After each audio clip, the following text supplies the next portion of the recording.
Good morning, happy WIC Week everyone. And today is also International Women's Day. So thank you for spending part of it with us and celebrating. My name is Angela White and I am Homeward Mechanical's Marketing and Public Relations Manager. I'm also on the NAWIC Puget Sound Board and on the WIC Week committee. So the committee also includes Janine Zari with Waste Management and Tani Hertzo with Bailey Construction. We've spent a lot of time planning this week. I'm sorry that I yelled at you, Max, but you made it hard this morning, but everything's over with now, and you get a second chance. If everyone could mute their microphones, that would be great. So we've had a lot of fun planning this week as well, and we're really excited for today's speaker, Angie Simon. Thank you, SMACNA Western Washington, for being the platinum sponsor for this event. And thank you for making every week feel like Women in Construction Week by championing us year round. We appreciate you, Julie, Carrie, Patricia, and Misha. So let's get to why we're here. It is time for change. Let's embrace it. Angie Simon will share her story of how she's navigated the construction industry for over 35 years and will address how it's time for the industry to change.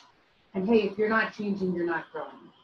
So without further ado, please give a warm NAWIC welcome to Angie Simon. Thank you very much, Angela. I really appreciate that. Sorry. First of all, let me do a little bit of housekeeping. We are going to try to keep this to about 45 minutes, so leave about 10 minutes at the end for Q&A. So I'm happy to answer questions, but because of the platform, it'd be easier to do it at the end probably. So please feel free to put questions in the chat as you think of them, and then Angela will help me and we'll navigate that at the end to do some Q&A. So first off, that. Second off, I really am honored and pleased to be able to speak with you today. I think that it's interesting for me. It feels odd for me to have to share my path because I feel like I'm not anything special. However, I do start to realize that the more we do share with each other and we talk about how we navigated this world of construction as a woman, that I think it gives everyone else a chance to, figure out ways that we possibly can help each other navigate that world. So first I will go ahead and just kick right in here. I am from Southern California originally. I grew up in Ventura, California, which was near Santa Barbara, and grew up to a family of 4 kids and my mom and dad. My dad was an engineer. He worked at Point Magoo, which was a naval weapons station, and very involved in sports when I was a kid. My dad always told me no matter what it was I wanted, he said I could do anything I could want to do. And we go, if you could also apply, everybody mute, that would be helpful. So my dad was very supportive. My mom and dad both, but my dad particularly being the engineer and stuff, he always said, you can do anything you want to do. So I actually ended up going to college. I remember when I was thinking about college, I was very good in math and science. I don't know if this is going to broadcast. However, I also loved sports, played every sport in high school. I think I played 4 sports at one time at high school. And so I remember trying to decide what to do in college. I wanted to go to Cal Poly in San Luis Obispo, mainly because they had a softball team that I thought I could play on. And that was probably my main focus. But they also had good engineering. But I also was very interested in maybe being a forest ranger or a PE teacher. So those are the kind of things that, you kind of have hit that fork in the road and you decide which way to go. My dad convinced me to read the catalog, pick what I like to do. And then when I told him the 3 options I had, which was engineering, there was the solar energy HVAC option at Cal Poly and environmental engineering. And I thought, man, solar energy sounded great because we had been through a gas crisis in the past. But I also said, like I told you, I told my dad I wanted to be a forest ranger or a PE teacher. And he said, why don't you start with the engineering and then try the harder one. And if it doesn't work, you can go to the next one. So I ended up going into environmental engineering at Cal Poly. But I also did play softball for 4 years. So I was on the NCAA Division II softball team. The interesting part about all that was that my being on the softball team was great. I was the captain for 3 of those 4 years. However, in the engineering department, in my environmental engineering, there were 100 kids in our class, and there was 2 women. And when I would miss a class to go play softball, it was very, very odd for the teachers to see a woman leave the classroom and go to play softball. And I mean, I got many comments from teachers of, you know, it's hard enough being a woman in engineering, and now you're going to go miss classes. I was treated way differently than the guys in the classes, but you know what, you just have to work harder. And I think that's one of the things I had to do. So fast forward, I managed to make it through. It took a 5-year plan to get out of Cal Poly. Softball was part of that reason, and just engineering in general was very challenging. Maybe didn't graduate with the GPA I wanted, but I graduated and I had a decent GPA, and it was a great, Cal Poly was a great school. I ended up wanting to live in the Bay Area. I wanted to move north. I did not want to live in LA, and took a job with a very small company called East Bay Air Conditioning. It was a union sheet metal contracting firm, HVAC firm, where the owner had been a sheet metal worker and he started his own business. So it was me, the owner, the bookkeeper, and the service manager, and then a few field techs. Really small place, and there was originally a young engineer there who, as soon as I got there, he quit and left because I think he wanted him to hire somebody because he wanted me to be there. It was a great experience for a year, but there was not enough people to learn from there. And I had a friend at Western Allied, and I had heard of Western Allied. They were much bigger at the time than a 4-person shop like we were. So I ended up leaving 1 year into that and moving to Western Allied. And I have been there 35 years now, so that makes me sound old. Western Allied is a design build mechanical contractor in the Bay Area. And we have grown a lot since I've joined them back in the beginning. I remember when I did get hired, I went to the interview process, and my boss at the time, who was going to be my boss if I took the job, was very honest with me and said, you know, I am chauvinistic. He goes, but I'm still going to hire you even though I'm a chauvinist, which I found to be very interesting. And he said to me, why don't you plan on showing me why I shouldn't be a chauvinist? So that was a challenge he threw out at me right away.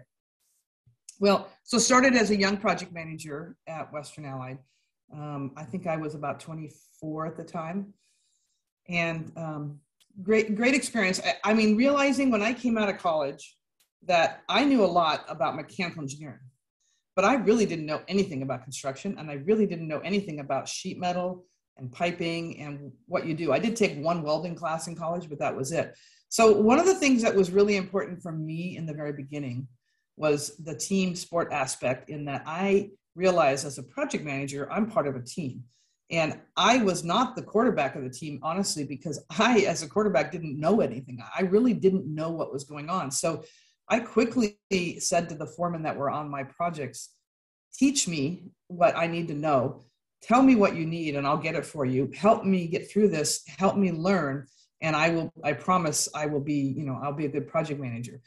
I also really quickly learned that to really make good money on a project, to make good money on a job, your foreman or 4-person was very, very important. And so if we kept them with the materials they needed and all the questions answered and kept everything out of their way, they would make me money on a job. So I think as a young project manager, I would say I learned more from my field and my superintendents in that first 5 years than I did anybody else. We did have a full design department, and I would help oversee designs. I mean, I learned a lot from them as well, but honestly, I think the stuff that really helped me propel me into my career in the future was what I learned from the field. One of the things I've learned from the field that I even currently believe in at this point, they do their job well. And so I may be in a meeting even now and they say, well, okay, we need to know how long is it going to take you to get the mains up in this at this project. I might say, well, I would estimate that we need to have 2.5 weeks, but let me double check with my foreman. I think they need to understand that my foreman is the one planning the job out, and I may have an idea, but that foreman is the one who's responsible for it. So keeping your team engaged the entire time and giving them the credit for what they do is really important. So let me give you a couple stories that occurred early on in my career that kind of helped mold me a little bit. And the first one is not one that I like to share a whole lot because you may have heard it before if you've heard anything I've talked about, but it's not one where I would say I won necessarily. And so that sometimes you'd like to win everything. But I was probably 1 year in Western Allied. So I'm probably 24 years old, 25 years old. We had a project in San Francisco, in downtown San Francisco. And for us, it was interesting. It was an out of the ground 8-story home savings building. And we hadn't done a lot of out of the ground, more mid-rises like that in our career at Western Allied. And in my career, I had never done one.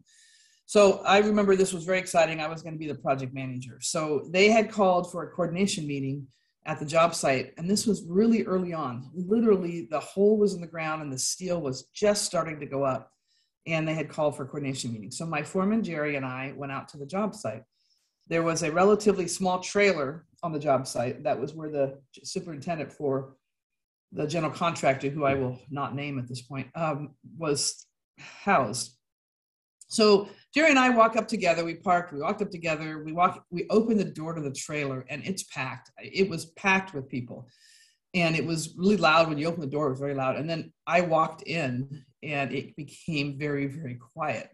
And it was interesting because I looked around and realized we had a lot of steel workers in the trailer, a lot of other trades as well, but it seemed like there was more steel workers.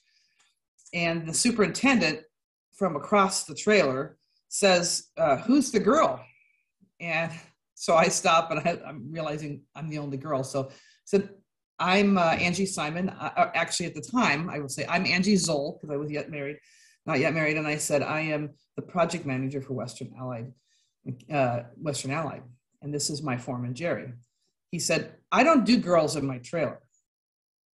And so I hesitated and I tried to understand. I said to him, well, I'm the project manager. He goes, no, I don't do girls in my trailer. You need to leave. And Jerry was not happy. He said, but she's my project manager. And he says, I don't care. And I realized a couple of things. One is I'm 24 years old. He looked to me like he was 80, but he wasn't probably 80. He was probably 60, but he seemed really old to me. But I also realized that he's in front of probably 20 different guys. And I thought, I wasn't sure what to do at that point. So I basically said, okay, well, give me a minute. I'm going to take my foreman outside and download to him. And so we left the trailer. Jerry was very upset. And I talked to him. I said, listen, Jerry, I can't change this guy. He's been in the construction forever. We can change him by showing him that I can do the job, but I'm not going to show him up in front of all these people. So at that point I said, Jerry, take notes, get the kickoff going, and let's you and I just work together. I'll be in the background. And when there's meetings with this superintendent, I'll send my boss. So I wasn't real proud of that because I backed off, but I also didn't feel at the time there's kind of a time and a place sometimes to challenge people. And I didn't feel like that was the time and the place. But I will say, fast forward to the end of that job, and we had put the equipment on the roof. I've been walking the job pretty regularly, and I had been on the roof walking the equipment. And I stopped by the job trailer after I walked that job. This is 5-6 months later. And at the time, the superintendent was in there by himself. And I walked in by myself and I introduced myself. And I said to him, by the way, I am the project manager for this job and it's going very well. And that I've got everything under control. And I think you need to understand that a woman can be a project manager. And I just kind of turned around and left. He wasn't going to accept that very much, but that's what happened. But, fast forward to maybe 2 years later, and I'm on a project where we were finishing up a TI, and my foreman had to go off to another project. And so then I was asked to call for inspection, and the inspectors needed somebody to be there. So basically I told my foreman, I'll meet the inspector there. It's a simple TI. I'll walk him through the TI and I'll get signed off. So I'm at the job site waiting for the inspector. There he shows up and I introduced myself. I said, I'm Angie Simon. I'm the project manager for Western Allied. And he said, I don't walk jobs with secretaries. Where's the foreman? And I went, secretary. I said, I'm the project manager and my foreman had to go to another job. He goes, well, I won't walk the job until your foreman's here. And I said, sir, I know the project very well. I'm the project manager. He said, sorry, I don't walk jobs with secretaries. And I said, all right, fine. If you don't want to walk the job with me, then I will be letting your boss know that you held up this move-in for this tenant, and that you wouldn't walk it with the project manager who was the person who was going to walk you through the job site. And he looked at me and he said, and he goes, you wouldn't do that. I said, try me. And so at that point, he ended up saying, all right, fine, give me the card. And he never walked the job. He just signed off on the card. In that situation, I kind of feel like I stood my ground. I showed him, you know, that, hey, I'm serious. I'm the project manager. You need to deal with me.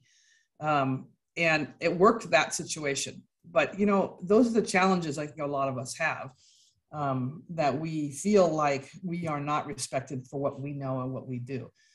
I hope that that's got to be getting better. This was, you know, probably 30 plus years ago.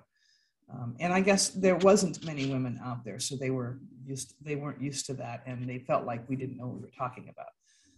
But I guess needing to stand up sometimes and teach people that we can do the job is really important. Oftentimes, early in my career, for the first 5 years at least, during meetings, I felt like I wasn't listened to, that I'd say something and it would just be totally ignored. Sometimes I feel like that had to do with youth, that I was also one of the youngest people in the room.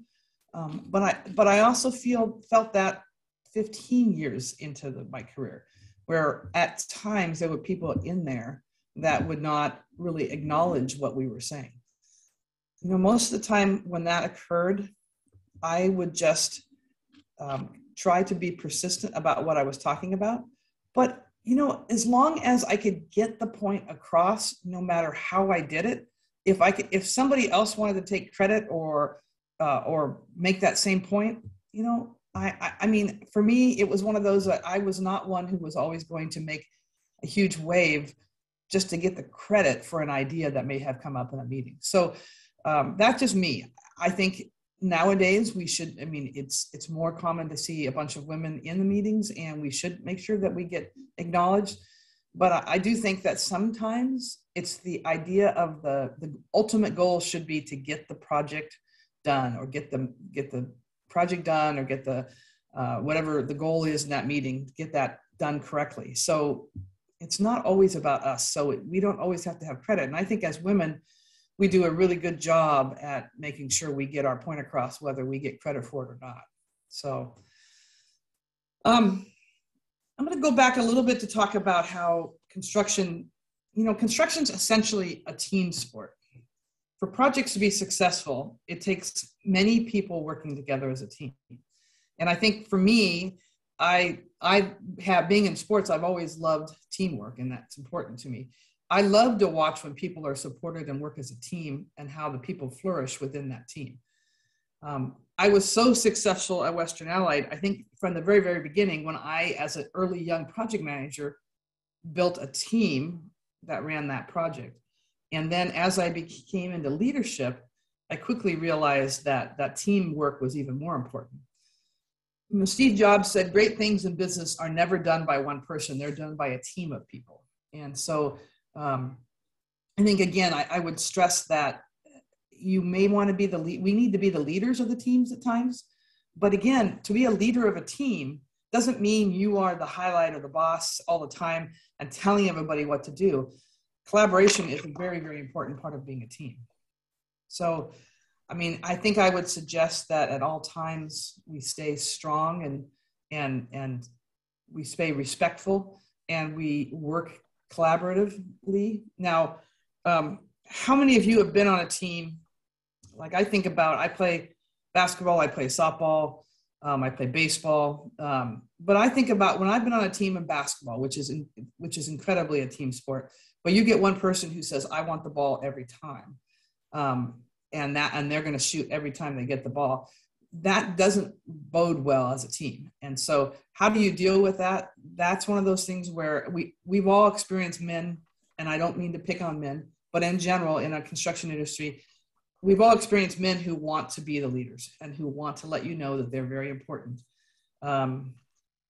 Sometimes you need to let them think they are to get your point across. I mean, not to get your point across, to get what you want ultimately done.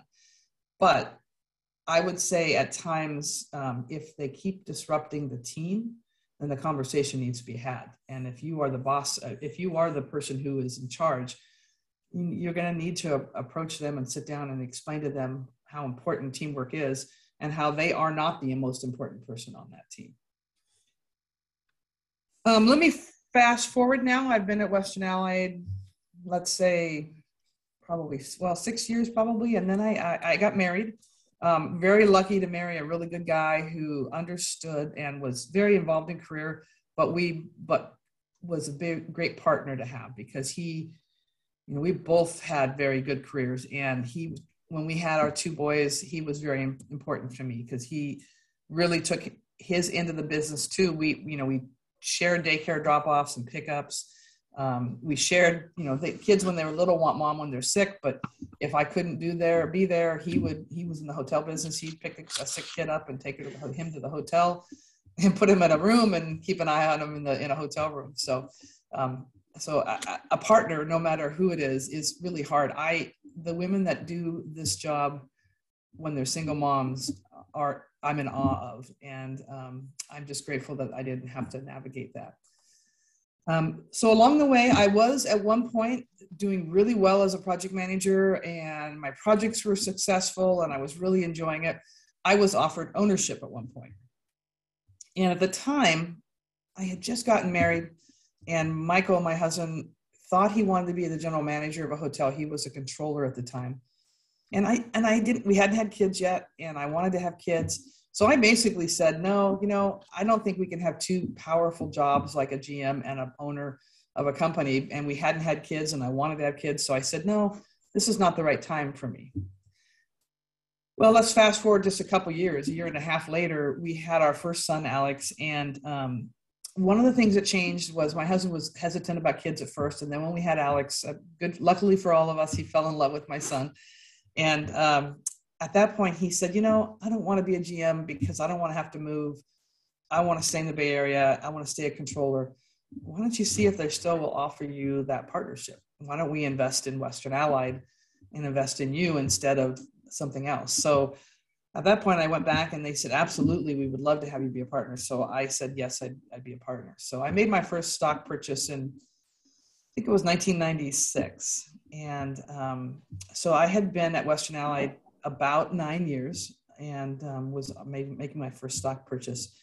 So in 96, I started selling for Western Allied. And so I would sell the work and run a project team underneath me. So now all of a sudden, here I am with not a lot of education in leading a team, but having played on a lot of teams.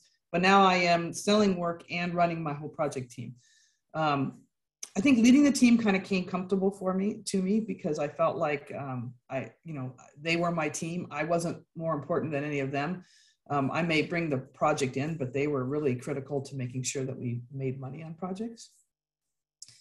Fast forward along the way, now at 96. So in 2008, so I guess we would say 12 years later, I became president of Western Allied. Our president, who was the gentleman who had hired me and told me he was a chauvinist, by then he had been convinced that women could do anything because he had seen me do that. He was retiring, and my partners at the time said they wanted to make me the president. And I had been our #1 salesperson for a number of years, like probably 5 or 6 years in a row. And that wasn't the whole reason they gauged it. I think they wanted me they also felt like I was the best person for the job. And so nothing like becoming president in 2008, right when the recession hits. So there was some hard lessons for me to learn during that. We have a great reputation with our field folks. We have many people. We've had people that started their apprenticeship with us and they never left. They worked in the field with us for their entire career and then retired. So here I have a lot of very loyal field folks, particularly, that we don't have work for, and the recession had hit hard. We were asking a lot of them to job share. We were asking them to work 24 hours a week to keep them, to keep so that they could share with another one on the job. We had to lay off a lot of good people that we hope to get back.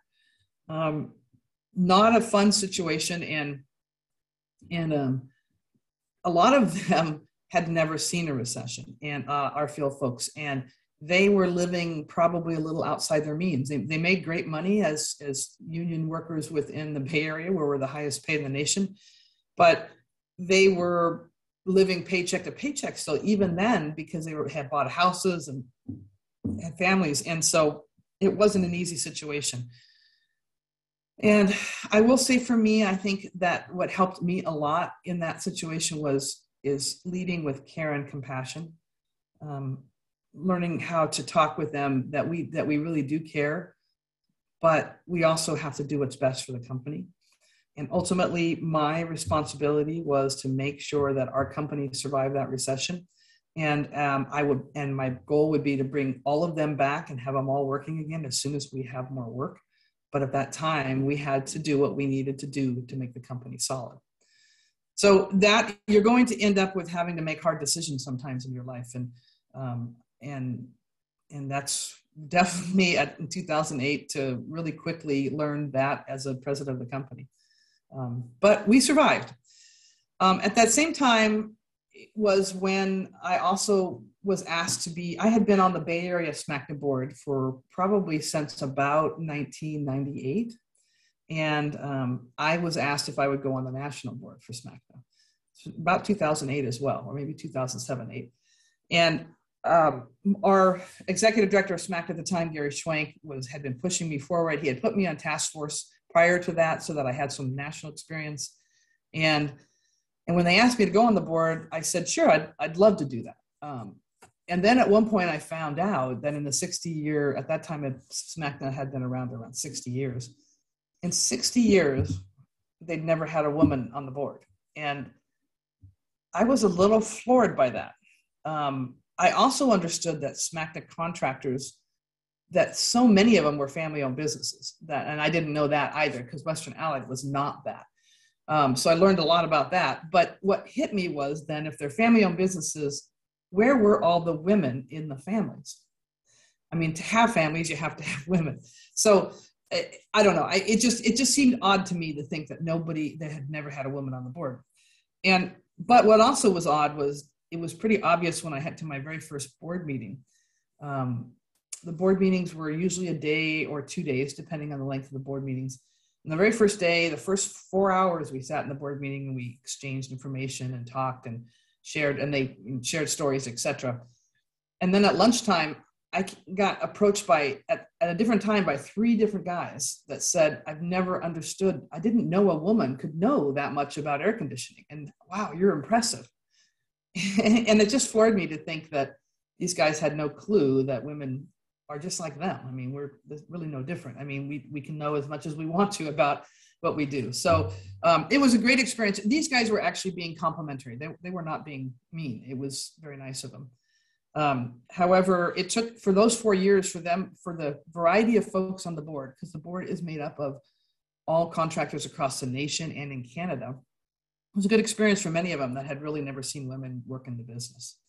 So, and they could see that I was very involved in the business.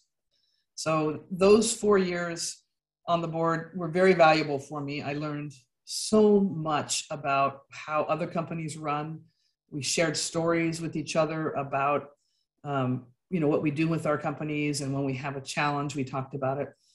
At that time too, I was lucky enough to utilize that board and my connections to join a peer group for Western Allied. So there was 7 companies and ourselves in this peer group. And I joined it around the time, not too long after I got on the board.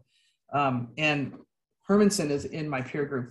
Rick Hermanson and Jana Burbank, they're in my peer group. And it's been a wonderful experience for us because the people that are running these companies are really good business people. And I've learned so much from them as well. Many opportunities to learn. So, when I took over as president of Western Allied in 2008, we were doing about 40 million. And in 2019, when I handed over the presidency to my partner, Zach, and became our CEO, we did 106 million. So in 11 years, we went from 40 million to 106 million. It was really actually a very relatively controlled growth. But along the way, we had to increase the number of people, which is always a challenge. And I think people are the biggest challenge for us because people are what make our companies. And so one of my focuses in my entire time at Western Allied was our culture of how we treat our folks, realizing that who Western Allied is not the shop that we have or the work that we do. It's the people we have and how great they are with our customers and how great they are to each other. And so over the course of all that time, my focus had been people and our culture. And I'm really, really proud of the fact that our next generation that are taking over Western Allied now really seem to get it. We have 3 core values, and those are, well, our tagline is engineering better environments because we are a design build engineering firm, but grounded in care, dedicated to teamwork, and driven by innovation are our 3 DNAs. That we call them our DNA of our company. And grounded in care makes me very proud because I think everybody within our company is very grounded in care. And I hope that culture won't change when I retire from the company, but I do think we have the right people in place to continue with that. So along the way, the next step in 2011, I went off the SMACNA board. And at that time, they were asking if I would please consider going through the chairs. However, I had 2 boys, and at that time, one of them was in high school and one was still in grade school. And I just said, I really don't want to take away from the kids. Maybe once they get out of high school, I'll be interested. So fast forward, finally in 2016, I should say, sorry. My youngest one was entering a senior year in high school, and I felt we were close enough there at that point, so I agreed that I would go through the chairs. But it took a conversation with my husband, who had to be very supportive, because the year that you are president of National SMACNA, there was a lot of travel and a lot of busy times. And then I had to sit down with my partners at Western Allied as well and ask them if they would consider supporting me through this. Your president-elect and president year are definitely a lot of travel, so it meant I would not be at the office as much. But both to my happiness, both my husband, who was very supportive, and my partners were very supportive. So at that point I said, well, let's do it. So I said yes. And I think at that time I knew if I was the first woman on the board, I'd be the first woman president. I don't think I really understood at all what that meant at that time, as to, not to me, but to our industry. So I think it was, though, I kind of did feel like it was time for change. I mean, I felt like it was a great opportunity for us to get a woman out in front of all of the 3,000 contractors that are involved in SMACNA, for them to see a woman as a leader of SMACNA. It felt like it was time. But I still didn't really understand how exciting it was until I went to, in 2018, so I think I was secretary treasurer, or maybe I was treasurer, or maybe president-elect, but I don't think so yet. I went to Women Build Nations in Chicago, which is a trade women's conference. And there was probably 1,500 women there at that time. And I actually was asked to say hello at the time it was SMWIA, which is now our Smart Labor. But there was probably 50 women. They had a gathering for our women, sheet metal women. And they asked me to say something and come in and talk to them. I was so floored how excited the union ladies were to have a woman be the president of SMACNA. And that just, I mean, I was surprised. They were so excited they were way more excited than I was about being upcoming president. They just felt like it was time for change, and having a woman in the leadership who's going to be up on the stage next to their president, their international president, they were just really excited. And all of a sudden it really did hit me that it's really, really important how people need to see this. And I had kind of that same aha moment at a panel that I was on, that Bay Area SMACNA put on. And it was a panel where I sat with with 3 other women, a woman from Critchfield Mechanical, as well as there was a VP for Kaiser, and there was another woman, and I'm trying to remember what she did, but she was a VP for her company. And we were talking about how we didn't really ever intend, like I never intended to be a president of a company. That was never in my desire. I just wanted to run projects, etc. And sometimes things just happen. I was sharing that story, and then each of them shared that story. None of them had the desire to run the company. And there was a young woman in the audience who raised her hand when she was asking, when Q&A came back, and she said, I don't understand how it is you never wanted to be where you're at. She goes, I see you guys and I want to be there. I want to be the president of a company. I want your job. And I went, that's so awesome. But I said, part of it is we never saw somebody in those spots, and thus we never really could picture ourselves in those spots. So I think that was kind of told me a story too, that I do need to take and share this story a little bit, because we all can do this. Women have our own set of challenges. We are the moms, and we end up with having the kids, and we've got to juggle all of that. But you can do that, because I think if you want to do it, we can do it. And I love this industry, and I think it's a great place for women to work. It's a great way to earn a good living, whether it's in the trades or in the office. It's a great career. So let's say I'm working my way through the chairs, and everything's going great at Western Allied. I had planned to, when I took over as president in 2019, which was in October, and in November 1st is our new fiscal year. At that point, we had planned on me transitioning to CEO. So the year that I was president, my new president could wear that hat and learn what it meant, with me still in the background. So that's the plan, and that's what happened. I became president of National SMACNA in 2019 in Austin, and it was a great experience, and I started to travel a little bit. And then the world fell apart. So in March, when the pandemic hit, for one, I had, SMACNA-wise, travel-wise, I had almost $14,000 of credits on airlines, because between March and June, I had so many trips planned for SMACNA that I had to cancel all those. But more than that, it was a time that I'd never experienced in my career as a leader. We all needed to lead through this. None of us had a game plan.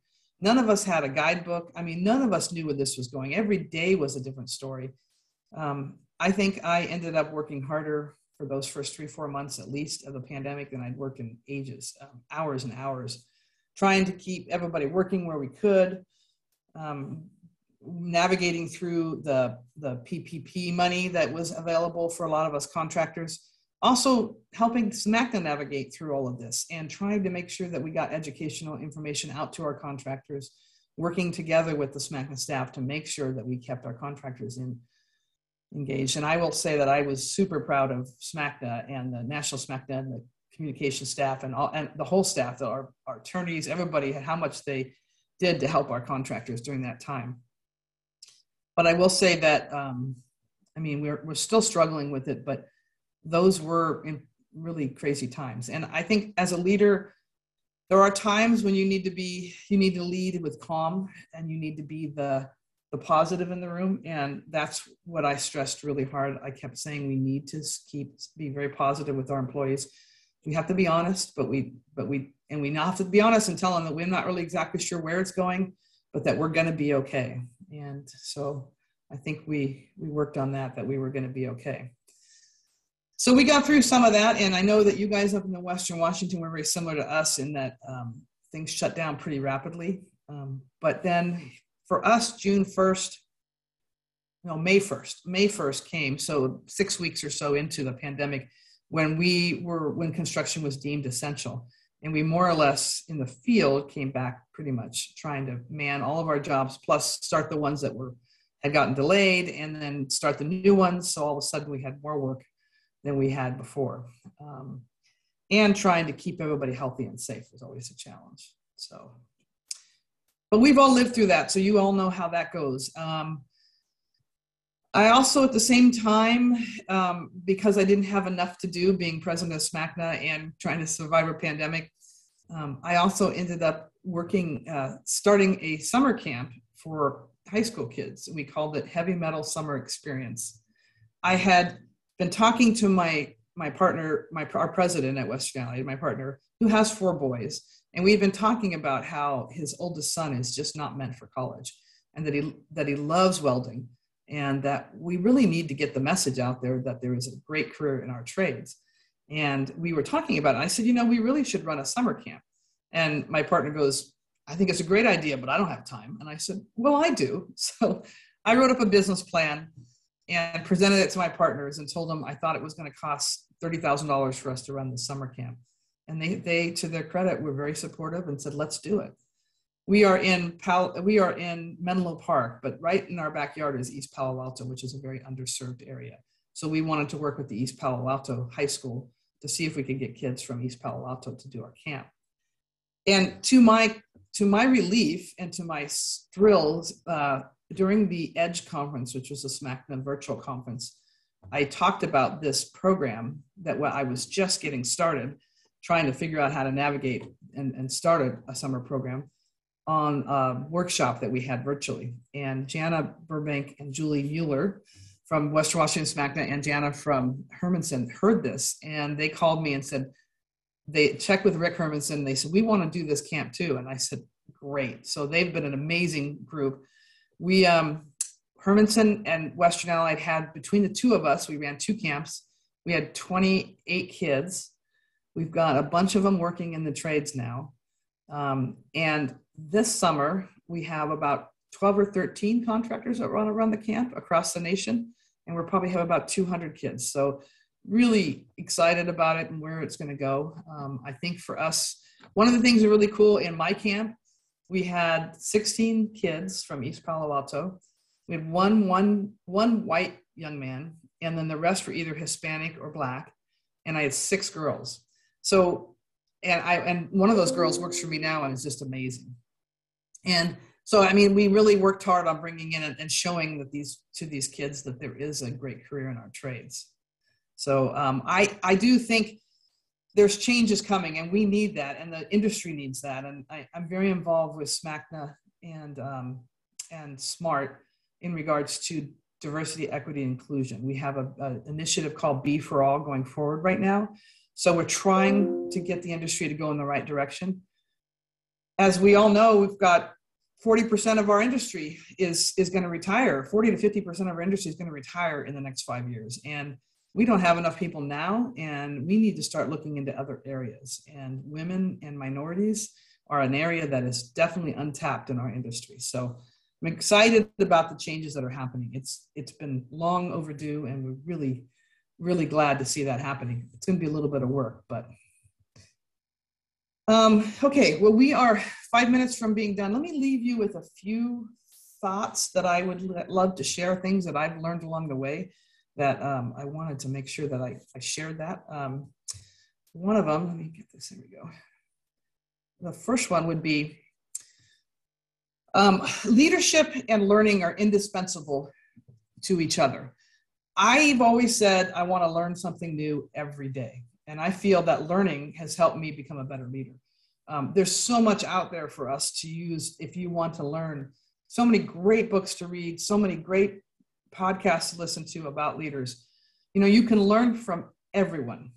I've learned from our summer interns. Every summer when we have interns come in, I learn more about new technologies from those interns. I learn more about better ways to do things because they are always on the cutting edge of everything. So you can learn from anybody. You can learn from summer interns. You can learn from other contractors. The amount I've learned from my fellow peer group members and my board members have been amazing. And I've learned from my clients, because a lot of our clients are forward thinking, and it's okay to steal some idea from somebody, because that means that you're impressed with what they did. A good, humble leader realizes they don't need to know everything. I mean, they just need to hire good people around them. I still have many things I can learn to improve myself and become a better leader. So, and in regards to that, when I was asked one time what would be the best leadership advice that I've received from somebody. And I remember when my boss, my former boss, who my chauvinist said he was a chauvinist, but he's not anymore. He said his goal was to surround himself with people who were smarter than him. And that he doesn't have to be the smartest person in the room. He just needs to hire the smartest people in the room.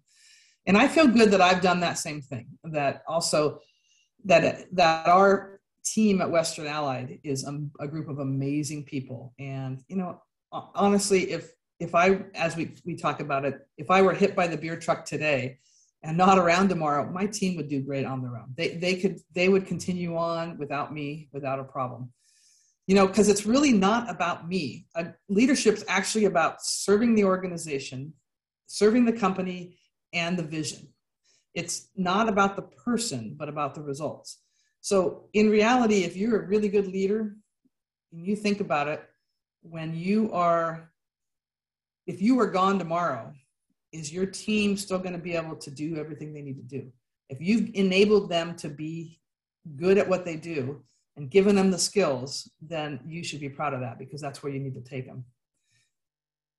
And then lastly, one of my favorite sayings, because I talk a lot about change and innovation as well, that routine is the enemy of innovation. So let me say that again. Routine is the enemy of innovation. If you catch yourself saying, we do it that way because we've always done it that way, think about that. Routine is the enemy of innovation. Don't be afraid to shake things up, as change is hard, but it's good. And I think that's one of our, we're driven by innovation at our company. And that means that we are always changing. And if you're not always changing, then you're not going forward. So, well, with that, I'm going to hand this back over and see if there's a few questions in the chat or anything I can help with. Yeah. So, Angie, we have a couple. What advice would you give a woman trying to get into the industry? Do it. Don't be afraid. I mean, I guess, and it depends on if you want there's going to be a difference going into the trades versus going into the office. But in that, if you're in the trades, you've got to navigate the union side of things. If we're talking union trades, you've just got to be able to figure out how to get into the apprenticeship and to work on that. And our trades are probably 4% women, 5% women. So it's even less than in our offices, but it's a great industry. Just go do it. Don't let anything stop you, and don't let anybody tell you can't do it. I guess that's my main advice. Right. If you could go back when you started, would you do anything differently? Would I do anything differently? Well, I wish I'd go back to when I was at Home Savings in that trailer, and I could figure out a way to put that guy in his place. But I think at the time, that was the right decision, because, I think at the time, sometimes we can't, we don't want to have a chip on our shoulder all the time. So I think it's important that we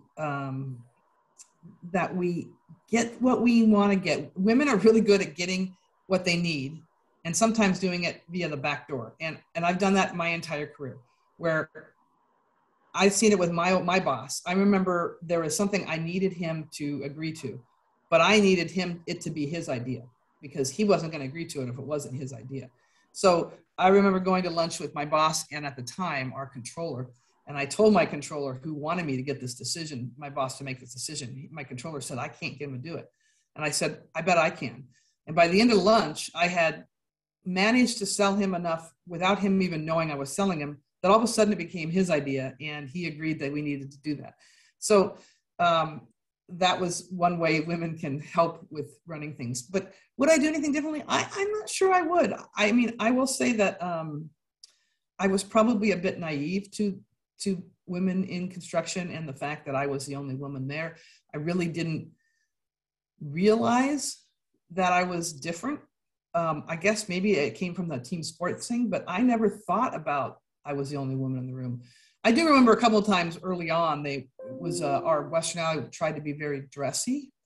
And so men wore ties and suits, and they wanted me to wear dresses. And that never really worked really well, trying to climb ladders to the roof. So I remember telling them that I thought it would be best if I didn't wear a dress. But other than that, I mean, I don't think I would do anything real differently. Have you seen a change in the split of men and women in the HVAC sales world throughout your career? In the HVAC sales world, is that what you said? Mm-hmm. In my office, yes. I certainly have seen that.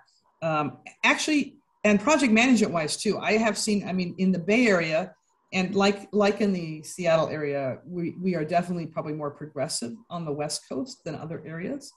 And I look now, and I mean, our women in construction group in the Bay Area for SMACNA, we've got over 200 people that are on our mailing list. And we have women project managers everywhere, and women purchasing agents, and women everything.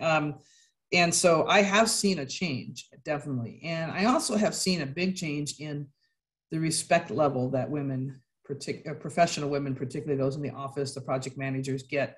I do feel strongly that they are much more respected as knowing what they're doing and being focused on things than we were 25 years ago when I was a young project manager. I mean, I can't imagine a superintendent in a trailer saying what he said to me now. And I'm excited about that. So now it needs to be that we are, I mean, I would say in the Bay Area, and I don't know about in Seattle, but I kind of suspect closer, we're probably 20% women, 25% women within, you know, project management and office staffs. I look at our office, and we are in our technical avenues like engineering and project management and project assistance and purchasing. We're over 40% women and at our company, but that may have been that we also had a woman as a president for a long time. So it gave people opportunities, but you know, I think we might intimidate some folks, but we should get to that 50%. And I think we shouldn't be afraid of it. We understood very clearly how good women are at project management, how detailed we are, and how in construction or CFOs or accounting or project assistants, I mean, women do a great job. So I really have seen a change. So here's another good question. Are there any tips for career burnout while working towards leadership positions? Yeah. Yeah, that can happen too, particularly because construction is a very stressful industry, and it moves fast and rapid a lot. I think one of those things is you need to focus on yourself. You need to focus on what I said is about learning something new every day. I do think for me, if anything, I probably was hitting a little bit of burnout when I got involved in SMACNA. So then all of a sudden I had a little bit of another thing to focus on. And SMACNA for me was very important because I learned from other people about other businesses more so than you do. Because sometimes you're in your own little world and your own business, and you only focus on that. It gets a little overwhelming, but giving yourself some outside interest is very important. So getting yourself involved in NAWIC, for example, and learning from other people, getting yourself involved in associations for whether you're general contractor AGC, I mean, or SMACNA or MCA, those kind of things really give you some kind of revitalize you a little bit, and you meet people outside your immediate company, and you hear stories, and you understand that you're not as much. Your world is not as different as everybody else's. That you're all kind of experiencing the same thing.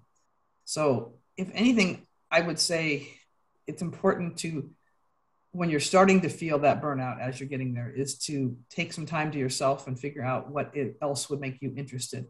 Give yourself a break from pushing every day so hard, and take some time to yourself. Good advice. I think that is it for the questions, unless somebody wants to sneak one into the chat. Everyone's saying that you're an inspiration and that they love you, Angie, of course. Well, thank you very much. I will say that I'm super passionate about staying involved in women in construction. I'm excited. I'm actually teaching a section of the Business Management University that SMACNA is offering. For the first time, I'm teaching a section it's actually next week on business strategy and planning. But I've encouraged, I would love to go around and mentor and encourage. And mentoring is so important. And I know, Angela, you talked about having a mentoring thing later today. It's really, really important to be able to, when you have questions or when you have doubts or when you have fears, to have somebody to talk to. And I will tell you, don't be afraid to reach out to somebody and ask me to be your mentor, because I've been a mentor numerous times and I've got more from being a mentor than I think my mentees got from me. So, I mean, really, don't be afraid. Being a mentor is something that people will gain a lot from if you're interested in having mentors. And your mentors can be women or men. I mean, we have a lot of great men allies that we need to share that will help us as well. I see a question there that says, have you experienced a moment when you were ready to give up or turn or waive the industry or leave the industry?